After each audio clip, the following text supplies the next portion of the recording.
Emma Lenny Benye o Nide Loco. Esiku Dede Asiko yi. Hello everyone, it's Adironke again. I hope your day is going well. Today, I'd like to provide some clarification regarding my in and of itself videos. Some people don't seem to get the point of it, or they find it too complicated, but it's really not. So I'd like to express what the point is and experiment with one or two words, and that'll be all. So, what I'm doing with the in and of itself videos, expressing what words really mean in and of themselves, separate from how they are used or how they are applied, is rather complicated in the English sense.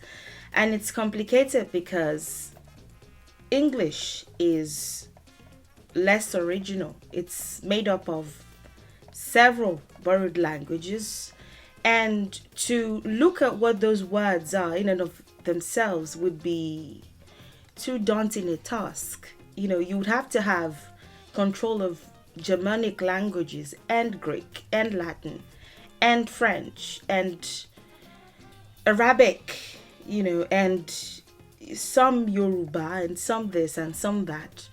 So it's more complicated to look at what words really are in and of themselves. I find that at the basic level, at least until you get to the university or some college, it's not even encouraged that you look at words, too deeply. You should know that this is called a mirror, but that's about it for schooling until you get your high school diploma. It's not. You would have to maybe enroll in a linguistics class or etymology class to be able to do that. But with Yoruba, it's much easier. The language is more original. I have a series on unnecessarily loaned words. A lot of the words that we have loaned are in fact unnecessarily loaned. I've addressed that in the respective videos. So it's much easier to break words down when they are made up of other words that you are familiar with. It's more. I think that's why it's given the huge name etymology. It's a huge thing to have to trace where a word was borrowed from. Was it from the French? Was it from the Greek? Was it from the Germans? Was it from the Dutch? It's really hard. And then when you get to that point, you have to stop, because if you don't speak any German, that's how far you can go. It is until you study German that you can then go forward to say, okay, this is called ed in English. It came from the Germanic word out. That's where you have to stop, except you study German and then you sort of study what that is in and of itself. That's how far you can go. I think it's colonization or something that makes people think that if something doesn't make sense from the English perspective, then it really doesn't make sense, or one shouldn't bother about it. No. The Yoruba language records itself. Unlike the English language, this language records itself, and it is only through breaking things down and looking at words for what they really are that we can acquire ancestral ideas about how the world works. The language records itself. When you see words grouped, it's telling, rather than just looking for the closest English word that you can find and just slapping it on that as the translation, which is good, which makes it simpler, especially if you're translating to English. If you really want to know what the ancestors thought of it, then that's what to do. Sculptures can be destroyed or stolen, kingdoms can be usurped, kings can be exiled, and queens, and people can be renamed and educated, but languages are much harder to kill. So because they are non-physical, I suppose, non-physical things have lasted longer, historically speaking, because they are not physical. They are harder to kill. They remain what they are, no matter what you think of it. Those words remain the records that they are, no matter what you think of how words should be studied, or etymology, or when it's appropriate to introduce etymology and all that. When a significant portion of the culture has been rearranged and the original ideas about things are long forgotten or been mixed up with foreign ideas and ideals, the language is and will always be the ancestor's voice. In the Yorùbá language, at least, I've stated here, there's a difference between what a word means in and of itself and how it is applied. If I see my father, I would refer to him as Baba. If you translate that to English, that's father, but the word itself means something. It doesn't just mean father as in somebody that gave birth to one, or somebody that is within the age range, or somebody that has given birth to somebody. Not necessarily. The word itself is saying something, and with the English language, looking at that something is just not something that the average person does. It seems too complicated, too tiring to do that. But it's not the same in Yoruba. The latter is the ancestral opinion on what the word concerns. The looking at what the word means in and of itself lets you know, it's the surest source of knowing what the world was like, where their head was at, what their worldview was like back then. And looking at what words really are in and of themselves helps us do this other two.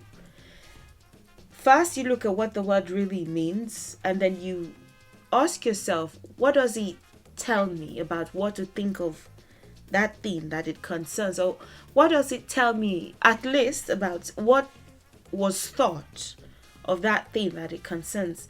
And then we can go to the third question, which is, are we impacted by it? And if so, how?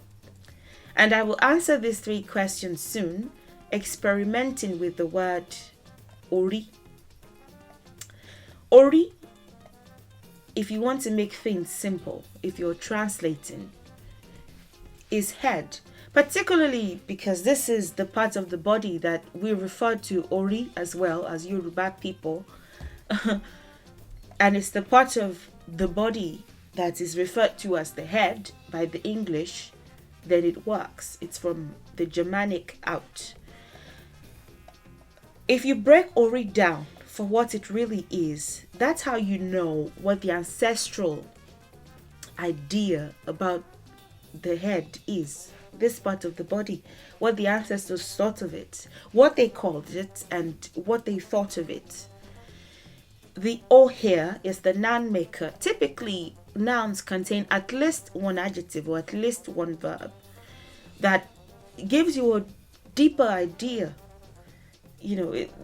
After we started using gestures and minimal sounds, and it was the verbs that came next. So they're the oldest, and they contain the most, the richest information, so to say. This is the noun maker, the thing that, or the thing that is used to, or the thing that concerns, depending on the context, especially the verb.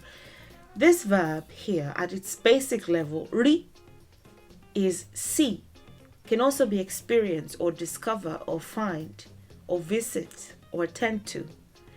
So the thing that is used to see, which extensively would mean the thing that is used to experience or discover or find.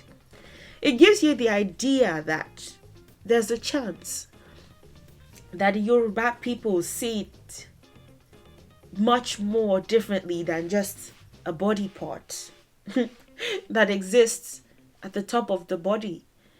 They think different of it, They think of it as a representation of one's consciousness and one's soul, a metaphor for the consciousness or the soul. which goes a bit deeper. You might say, oh, that's too much. I can't put myself through that trouble. Ori is head, and that's it. Fine, I wouldn't be mad at you if you do that. But if you're interested, if you want to learn directly from the source, what the people who created the language really think of this thing, you can't shy away from doing that, from breaking words down.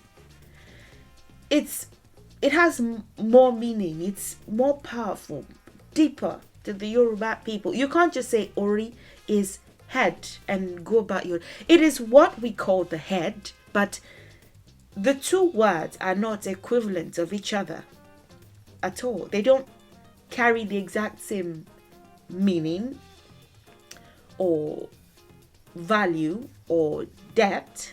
We each have names for this body part. They call it the head, we call it the Ori, but what we think of it and how significant we think it is to anything, or its importance, or the worldview regarding it, is not quite the same. It's not quite the same importance wise. So that's the point of it. And as promised, now we can move on to this. How it is applied aside. What does the word really mean in and of itself? The word Ori means the thing that we used to really see or experience or discover this sphere, this planet. Now that we know that, what does it tell us about what to think of it? Suppose if it's that important, then it tells us to honor it, to respect it, to take care of it, saying that it is the most important. The way that we look at the head, the already know, especially the soul, the consciousness, we even believe that one should honor it before honoring any deity. We should honor our own selves, our own divinity, before honoring the deity of, and we like to, what is it that I call it? Deity profiling is what I call it. We already profile these deities anyway. We are supposed to honor our own selves before we honor the deity of love, or the deity of war, or the deity of this and that. It's that important. What it tells us, without even thinking too much about it, is that we are supposed to honor it in some way, since we rely on it to make sense of this world, of our incarnations and reincarnations. And then we can ask the third question: are we impacted by it? And if so, how? I suppose if it is how we experience the earth, if it is critical to our experience of earth, then we're impacted by it, I suppose. So now we can learn more. A lot of the things that seem like esoteric information, or things that are too out of reach, can be acquired just by looking at what words are. Several people ask me if they should focus on the spirituality before focusing on the language. And I always think they should focus on the latter, because you can't really get a good grasp, of the spirituality if you don't have a decent grasp of the language, if you don't really even know what you're saying when you say words. Many things seem esoteric, seem too deep, or too huge, but just by looking at what the word is saying in and of itself, you're told everything that you need to know for free. Well, maybe not everything that you need to know, but at least as much as you need to know at the basic level, freely, just by looking at it.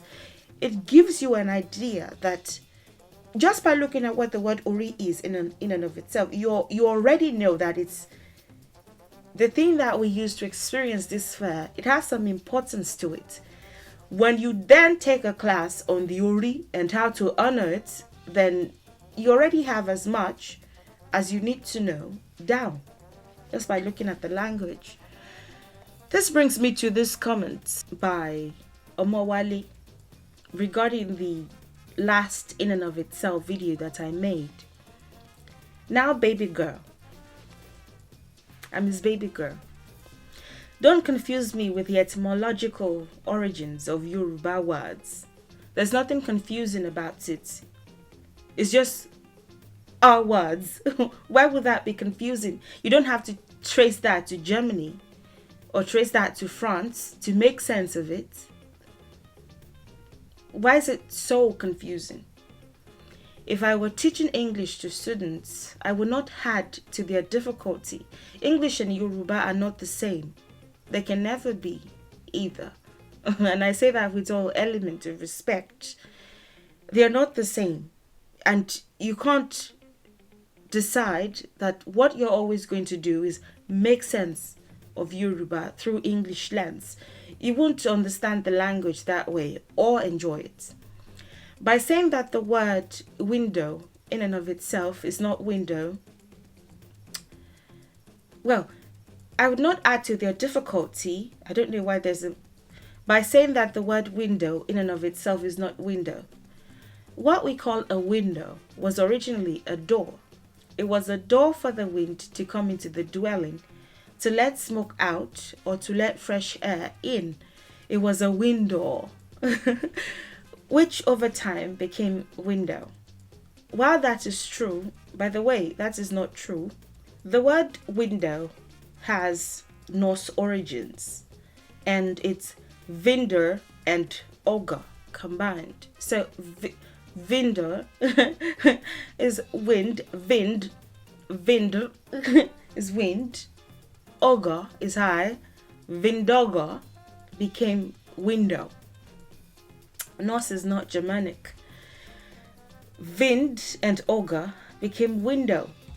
He made that up. It's not true. That's not how the word window came to be. He lied to prove a point, which I don't like. Especially since somebody will see that and think, oh, that's how the word window came to be. While that is true, no, it's not. I would say that until my students were more fluent and much more comfortable with English. Again, they are not the same. It's a much more daunting, difficult task when the language has external sources. When the language is only 15 to 20% itself. Not like the Yoruba language. Do the same when you teach us Yoruba, especially a slow student like me. I don't doubt the slow part. This other question, what is the equivalent for father in Yoruba? Again, like I've explained with Ori, while they are applied similarly, that is, the figure that you would call father, or the person, the phenomenon that you would call father in English is the same that you would call Baba in Yoruba. But the word has a deeper meaning than that, and it tells us maybe not what we should think of it now, since the world has changed, but in order to retrace our steps and identify who we really are, what they thought of it, while they are applied similarly, the words are not equivalent of each other in meaning or idea, which is why Baba and father are in quotation marks. I'm not saying this is in and of itself. In and of it, if you don't like to see in and of itself videos, Wale, don't click on an in and of itself video. I suppose that should be clear enough. Baba is not the same as father. That's why they're in quotation. In meaning, in value, in depth. In post-colonial Nigeria, if you say that the word Baba is simply what one calls their father, and there's nothing else to it. You shut your ancestors down and dismiss what they really thought when the word was created. At least the basic idea where their head was at when they decided that Baba would be a suitable name for a father. It's a deeper, richer, and for people who unconsciously think less of their own language and culture, frustrating language that requires open-mindedness to understand and acquire, not just know. You can know that this is what we call Iwe in Yorùbá, and that's, for somebody who doesn't really care, that's really all that they need to know. They don't need to know anything else. If they just want to communicate with the language, that's sufficient. But for those who want to know what words are in and of themselves, which is what those videos are titled, I don't know why that's pissing me off so much. In the beginning was the Word, and the Word was with God, and the Word was God. Even in the faiths, for goodness sakes, even if word is being used as a metaphor for Jesus here, and you could say in the beginning was Jesus, and Jesus was with God, and Jesus was God. If that's how you choose to interpret it, fine, but you have to ask yourself, why was word used here? Why are words so important? Why was the world, at least according to the Christian faith, created through words, just by saying, let there be, let there be? Do words allow us to convey or exercise our ashe? What is it about words that is so important? To gain mastery of the language and truly understand the people that created it, from whom we descend and to whom we are genetically bound, to not just use it for talking, which many people do, even people who boast of Yoruba ancestry, we have to look at what the words are and not be dependent on whatever English translation seems close enough. Father is close enough. Water is close enough. River is close enough. No. How you approach or address something is highly dependent on what you have been told it means. If you've been told that this is head and that they are equal in value, you don't feel the need to give it any extra importance, do you? Because it's just the head. It's just where my brain is. Why should I bother? But if you know what it is and what this particular set of people thought of it, then you're well on your way to acquiring knowledge. Colonization is painful, but decolonization is even more painful. And so not everyone can be up for it, and understandably so. In retrospect, not everyone can be up for it. And decolonization is not denying yourself the ability and right to explore other cultures, to speak other languages, to experience other parts of the world, to read the Bible if you want to study the Quran, to wear your Indian sari if you've been permitted, to hit hummus and falafel, and to wear Egyptian earrings and English necklaces. No, that's not what decolonization is. It is to understand. It is to look at what words are, what originally we thought of things before external influence. It is to explore the truth. By doing so, you learn not to put your own people down, at every given opportunity. There are many people who would say, oh, black people are not that good and white people are better, morally speaking, or they are kinder, or they are softer, or oh, I'm just glad it's not a black person there. Or, those are the effects, the byproducts of colonization. You think less of yourself unconsciously, but when you understand the truth and you maybe listen to your own ancestral voice, so to say, the voice of your ancestors, then you know who you really are. It improves your self-confidence. It improves your knowledge of yourself.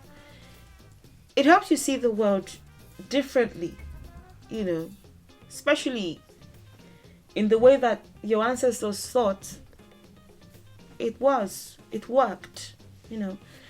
So yeah, I understand that it can be frustrating, but if it's just not something that you can handle, the in and of itself videos, if it's just not something that and that was just one of several, if it's just not something that sits right with you, just looking at words and dissecting them like that, seeing the words that are combined to form a word, then don't just watch them. If you see in and of itself, just close the video or shut down the window. Don't even watch if you don't like that. But for those who are interested in learning, I suppose this is how to get started. And it will get to a point that you will find yourself doing it on your own. You won't need to watch an in and of itself video to even do so, to even understand things.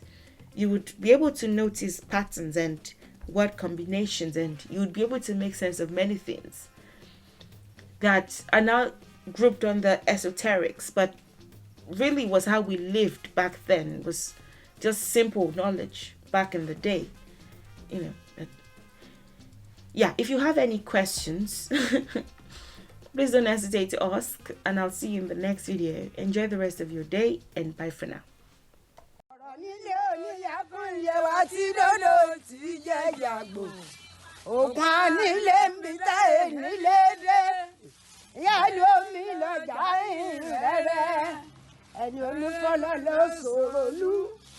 Bàbá mo ní àsúré tètè gbọ́ngbọ́n wéwé olùfọ́dé ìrọ̀rọ̀ gbígbà èèpọ̀kùn níyàyọ̀ bí èyí ẹgbẹ̀sì àwáyé òkùnkùn lójókù bàbá mi kúkú mọ́ bàbá funfun ní ṣòkòtò funfun ní ẹ̀ bàtẹ́ tí ń bẹ ní ilẹ̀ funfun lọ́jẹ́ ẹni olúfọ́n lọ́lọ́ sọ̀rọ̀ lú òun ló bímọ kíkẹ́ lọ́kọ̀ mi sì kàn.